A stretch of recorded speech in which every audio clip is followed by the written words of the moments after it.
What's going on, everyone? Welcome back to the Sweets Studio. Joshua Grove back at it for another Sweets Kendamas tutorial. Today I got a really fun one for you. One of my favorite kendama tricks that I love to do around the clock. Around the clock is where we are going to grind the tama around the edge of the cup all the way like so.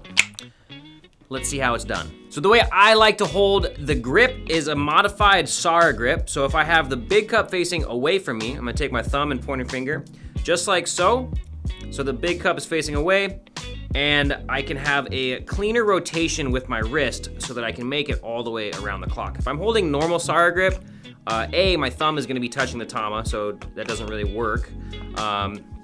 And if I'm holding up here, you can explore with that if you want, but it's a little bit less of a control point. So you'll find just holding your thumb and pointer finger just like so, it's gonna give you a little bit more room for control. So starting at this point, what we're gonna start at is popping the tama up and catching the tama in this outer bird. So we're in the bird position just like so. So be sure that you're comfortable with stalls before you start this trick. You wanna make sure you check out all those tutorials on the stall tricks that we have to offer. So first things first is getting up to bird. So the big cup's gonna be facing away from me. We wanna pull the tama straight up. There we go, landing it in bird. Big cup is facing away. This is the starting point of the clock. So we're gonna start and end on the bird position. This is position 1. We're gonna then go to position 2, position 3, 4, and then 5, and then finally the spike. Now, so starting with the tama up in bird, what we want to do is use our knees to come down slow, and as I'm coming up, I'm wanting to turn my wrist pretty quick, not too quick, but quick enough to allow the tama to just grind on the edge of the wood right there, and then make a perfect stopping point at that 90 degrees. So it's from here, 90 degrees, and then stop. Now, as I come up, I wanna turn my wrist, and as I'm reaching the apex, as the tama is reaching the apex, I wanna stop motion with my wrist so that I can engage my core, actually engage my legs, and create a solid foundation so that the tama does not fall off of the wing. You'll notice that when you're trying this trick, the ball is gonna fall off a lot. Be sure that you're taking note of how flat the bird or the wing actually is. If the tama falls off, take note and notice what angle the edge of the cup is facing. Is it away from you? Is it towards you? Just really bring your awareness to making sure that the edge of the cup is nice and flat. This trick is not easy, and it really takes a lot of focus and control to create that perfect stall point. Once we've reached the wing, the same thing occurs all the way around the clock. Now it's just the 90-degree turn with our wrist, starting with our knees to come down, up, crank, and then turn.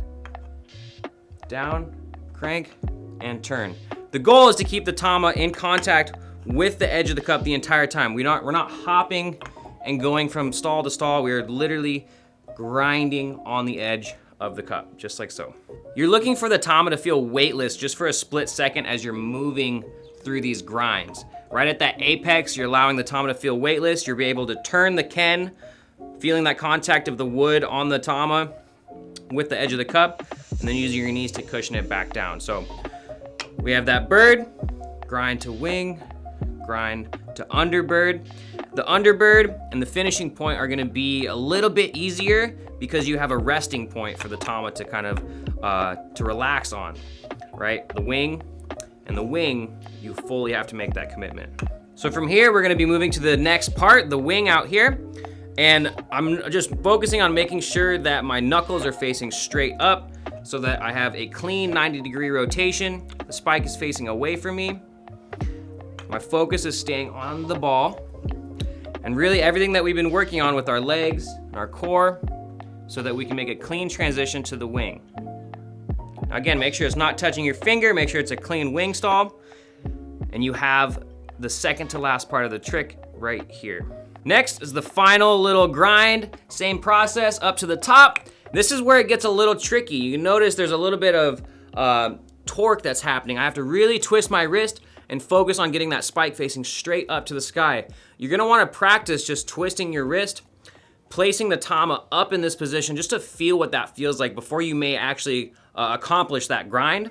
just take a moment to put your wrist like this, put the Tama in that position, and just feel what that feels like on your wrist. You can notice that my shoulder is still relaxed. I'm not up in my neck. My shoulder is still relaxed. My elbow is just about parallel, if not just a little bit lower than my shoulder. And the cup angle, so the cup is kind of facing to my left. I'm not facing directly away from myself.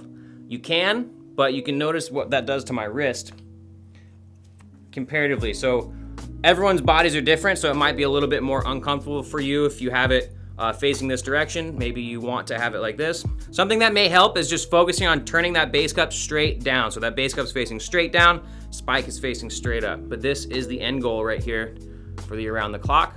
So once you're in this final position, you can just finish it off with a nice and easy penguin spike. Just use your knees to drop underneath the Tama, or you can pop that Tama up just a little bit more and track the ball down for a down spike. This trick is really tough because it takes a lot of control, a lot of focus, and endurance. Something that's gonna help you in this process is really focus on using your knees. More knees, the better. It's gonna help you really make that ball feel weightless in this process and help you slow it all down. Make sure that you're really turning your wrist at 90 degrees every turn so that you can really feel it in that process. Again, when the Tama falls off, just take note, how was the angle of the edge of your cup? That's gonna help you kind of get a better analysis and try again on the next rep. You can also experiment with different starting positions, such as underbird. Starting an underbird and turning your wrist clockwise, you can also go a half clock. So starting an underbird, you can go turn and turn, just like so. You can even practice on going back. It's a very satisfying trick to be able to move the Tama in full contact on the edge of the cup, back and forth, even exploring some 180s back and forth, right? A very fun trick. So there you have it, around the clock with a few other variations that you can experiment with. I hope you had fun with this tutorial and it brings you some more ideas that you can practice with this concept. Once again, thanks for tuning in. Let us know in the comments what you thought of this tutorial, what you would like to see in the future, and we will see you guys again soon. What up, everybody? Thanks for checking out that video. If you like what you just watched, make sure you go hit that subscribe button and make sure you go punch that shop button and get yourself a new Dama. We have tons of other videos for you to watch, so make sure you go check them out. See you next time.